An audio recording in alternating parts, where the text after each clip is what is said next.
Halo, apa kabar? Semoga kalian dalam keadaan sehat dan baik-baik saja ya. Masih bersama tutorial desain Jogja yang pada kesempatan kali ini kita akan sharing pengalaman belajar Photoshop secara otodidak dari tutorial di internet dan YouTube.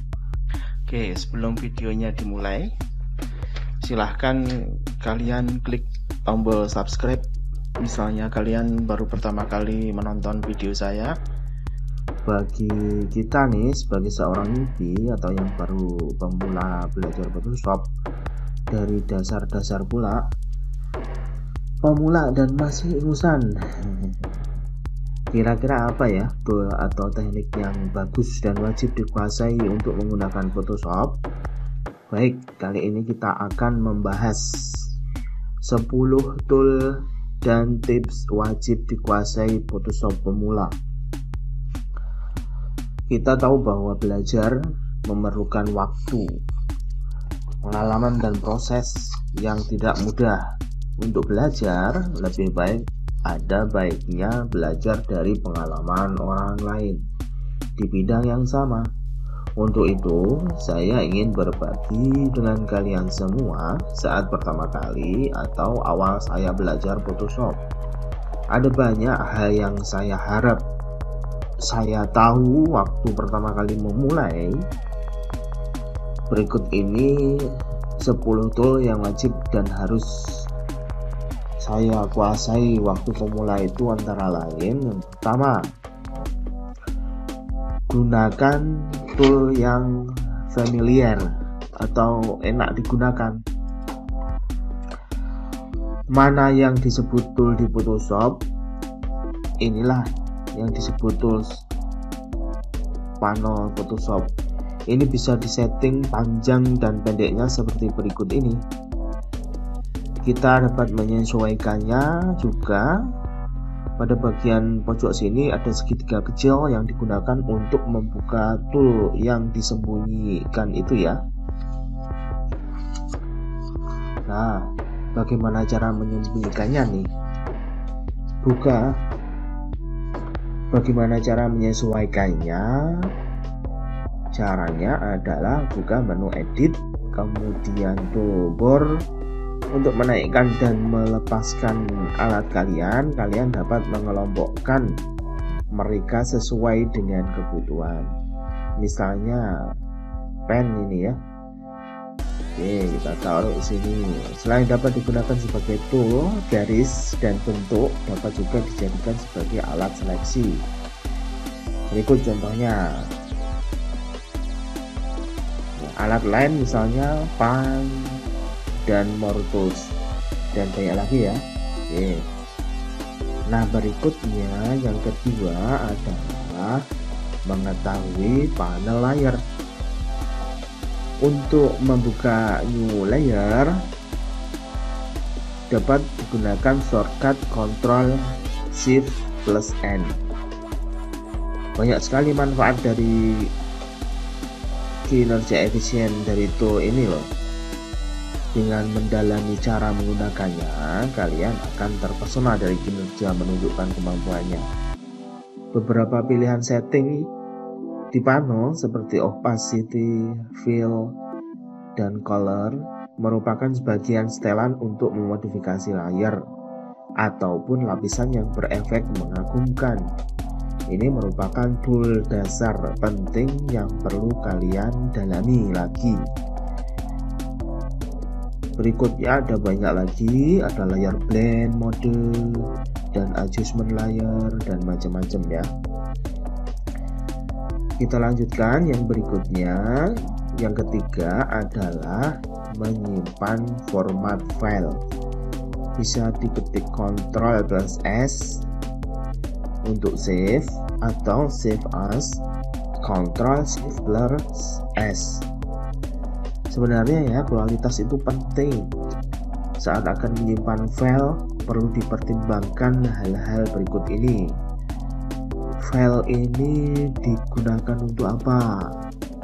Kemudian saya harus menyimpannya di mana? Format apa yang cocok kira-kira? bagaimana cara menyimpan dengan kualitas terbaik.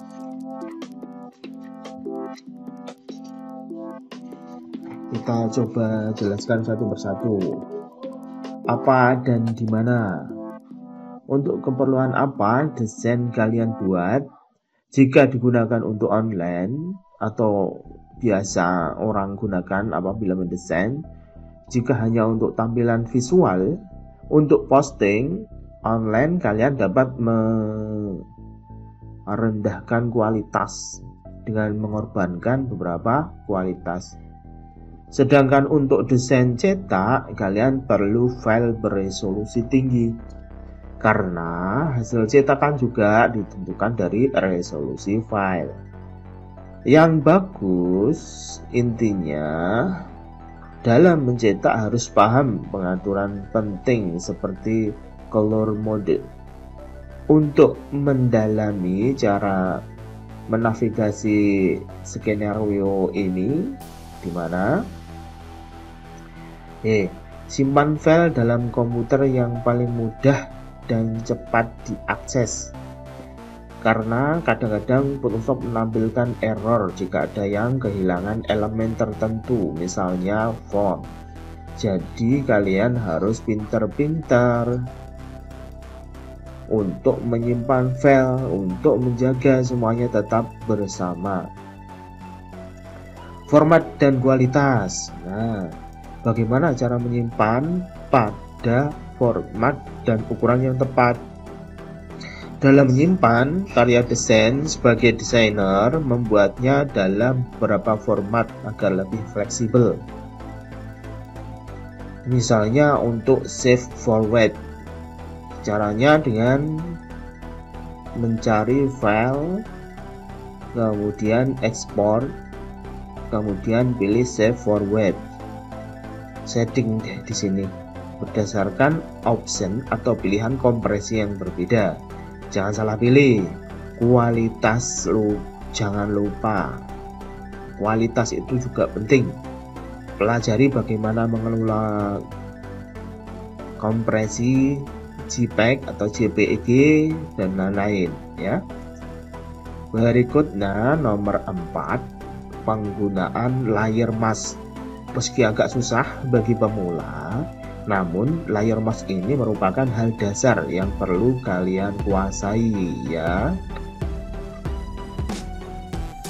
Karena layer mask ini penting sekali untuk smart editing. Bagaimana cara menggunakannya? Pertama, pilih pada panel layers dan pilih layers. Tekan Ctrl Shift plus N, warnai. Jadi tekan Ctrl Shift plus N itu untuk menambahkan new layer. Untuk mewarnai nanti bisa menggunakan Paint Tool Bucket. Kemudian klik tombol layer mask yang ada di bawah sini. Akan ada layer baru. Klik layer baru tersebut atau perhatikan layer baru tersebut yang terpilih, kemudian gunakan selection. Setelah itu dan pastikan seleksinya adalah elliptical mercuitus yang bentuknya lingkaran. Buat di dalam sini dan berikan warna hitam di tengahnya dengan Paint Bucket Tool. Target apa yang terjadi? Nah, kemudian apa yang terjadi? Warnanya jadi putih. Jadi kalian bisa gunakan ini layer mask untuk project apapun, karena biasanya untuk para pemula seperti kita ini akan sering menggunakan eraser tool daripada layer mask sebagai ganti solusi cepat. Ingat, pahami kedua tool tersebut perbedaannya seperti apa ya. Kemudian langkah yang kelima yaitu kuasai pedoman digital atau untuk printing dicetak. Jadi beda antara keduanya yaitu ya digunakan untuk digital atau digunakan untuk printing. Dan ini berhubungan dengan poin nomor 3 yaitu penyimpanan format atau file ya, bagaimana menjaga kualitas cetak dan format yang digunakan. Karena apa yang tampak di desktop akan tidak terlalu bagus di atas kertas. Faktor besarnya adalah bagaimana tinta-tinta itu mencetak di kertas. Dengan memahami benar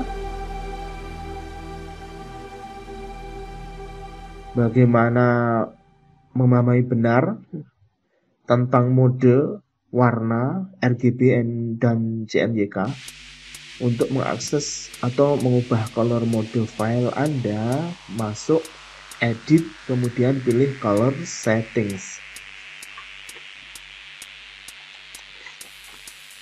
Perlu banyak praktek memang dan pengalaman untuk mencetak secara profesional.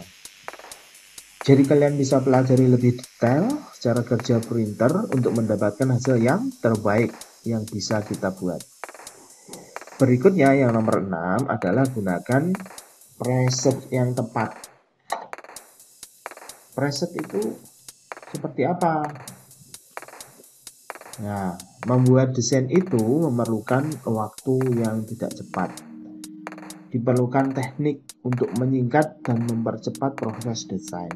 Salah satunya adalah membuat atau menggunakan preset yang cocok. Untuk mengaturnya, dapat dipilih edit, kemudian dipilih preset sini ya. Oke, kemudian di sini ada preset manager. Di situ ada pilihan preset tipe, ada brush, ada switch, warna, kemudian gradient, dan masih banyak lagi style, pattern, contour, kemudian custom shape, sama yang terakhir yaitu tools. Ini juga bisa dipanggil dengan menggunakan shortcut. Jadi Ctrl plus 1, Ctrl sampai Ctrl plus 8. Oke, sekarang kalian bisa mengatur preset yang bagus atau yang sering kalian gunakan dengan memilih salah satu kemudian kalian down. Nah, seperti ini ya. Oke, berikutnya di sini ada nomor 7 yaitu menggunakan adjustment layer untuk mengubah warna. Jadi saat kita mempunyai foto dan ingin mengubah warnanya, kalian gunakan adjustment layer ini. Adjustment layer bisa langsung diaplikasikan di image-nya atau gambarnya dengan memilih image, kemudian adjustment. Nah, ini ada beberapa pilihan. Misalnya vibrance. Nah, seperti ini. Ini geser-geser aja. Nah, yang di sini ini langsung masuk ke image-nya. Tetapi kalau adjustment layer, letaknya ada di panel layar sini ya. Oke, di panel layar sini kalian bisa klik ya yang di sini nih. Ini ada pilihan vibrance, hue, color balance. Nah, seperti ini. Ini settingannya di sini. Nah, ini sangat mempermudah kalian untuk mengubah warna ya. Oke. Berikutnya adalah kuasai workspace ya, bagaimana menyusun ruang kerja, karena ini akan membantu kalian bekerja atau mendesain dengan nyaman. Untuk masuk di situ kalian dapat klik menu Windows Workspace. Nah, ini ada pilihan masing-masing tema yang pengen didesain. Misalnya kalian pengen model 3D, kamu klik bagian 3D, maka di sini panel dan tool yang digunakan pun akan berubah. Jadi disesuaikan aja. Dan juga motion. Nah, kalau motion di sini bawah ada timeline-nya yang bisa digunakan untuk pergerakan. Dan yang paling penting di sini yaitu sebenarnya ada di arrange ini ya. Arrange ini yaitu pilihan seperti ini, diklik window arrange style vertical misalnya. Ini kalau punya apa ya gambar nanti akan muncul. Kemudian misalnya style all horizontal seperti ini. Nah, ini contoh-contohnya, nanti kalian bisa coba dan itu sangat mudah dan itu akan sangat membantu kenyamanan kalian dalam mendesain. Yang berikutnya nomor 9 yaitu perdalam pen tool. Pen tool letaknya ada di sini nih, pen tool. Nah, pen tool ini sangat powerful teman-teman. Ya, sini pen tool ada 4 macam. Yang sering digunakan di sini misalnya ya, di atas ini ada pilihan shape sama tab ya, itu sangat berbeda, cara menggunakannya sangat berbeda. Untuk shape itu membentuk objek shape baru seperti ini. Nah kemudian untuk pad, untuk pad di sini itu berupa seleksi sebenarnya ya. Ini kamu bisa lihat di panel pad sini. Nah ini kamu bisa buat di drag di new layer seperti ini. Kalau kalian pengen menseleksi bisa langsung diklik di bawah sini. Nah seperti ini, dua-duanya memang terseleksi, tapi nanti ini berbeda ya, penggunaannya sangat berbeda. Oke ya, dan yang terakhir yaitu menghafalkan shortcut. Menghafalkan shortcut ini juga akan cepat membantu kalian loh. Jika menggunakan brush tool dapat menekan B misalnya ya. Ingatlah setiap shortcut atau pintasan keyboard tersebut untuk mempermudah dan mempercepat pekerjaan mendesain kalian. Ya, ada misalnya B ini ya, ini B ya. Kemudian untuk memilih brush tool, kemudian jika ingin memperbesar brush ya, kalian bisa tekan Alt atau Option. Kalau di OS Windows itu Alt ya, baru kamu klik kanan. Kalau geser ke sebelah kanan nanti itu memperbesar. Kalau geser ke sebelah atas sama ke sebelah bawah itu untuk hardness ya. Nah seperti ini. Oke. Nah itu merupakan semua dari tips yang saya gunakan waktu saya masih pemula dalam penggunaan Photoshop ya. Dapat saya ulang lagi, saya simpulkan ada 10 tadi. Yang pertama yaitu menentukan tools inti, kemudian yang kedua kuasai panel layer, yang ketiga gunakan layer mask, yang keempat menyimpan file yang benar, yang kelima kuasai model desain digital atau printing, yang keenam kenali presets, yang ketujuh gunakan adjustment layer, yang kedelapan pahami cara mengatur ruang kerja, yang kesembilan kuasai pen tools, dan yang ke-10 hafalkan shortcut. Nah itu merupakan tool-tool yang saya pelajari waktu pemula dalam menggunakan Photoshop. Oke, baik, demikian dulu teman-teman untuk tutorial pada kesempatan kali ini.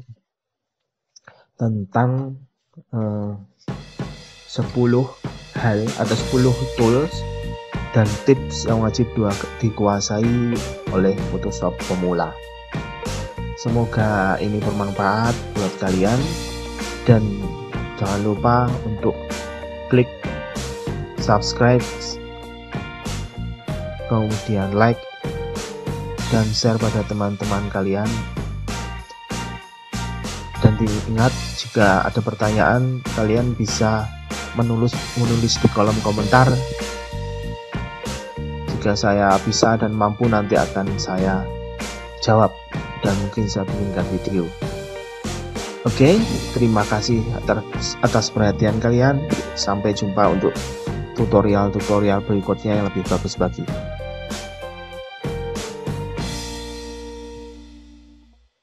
Terima kasih.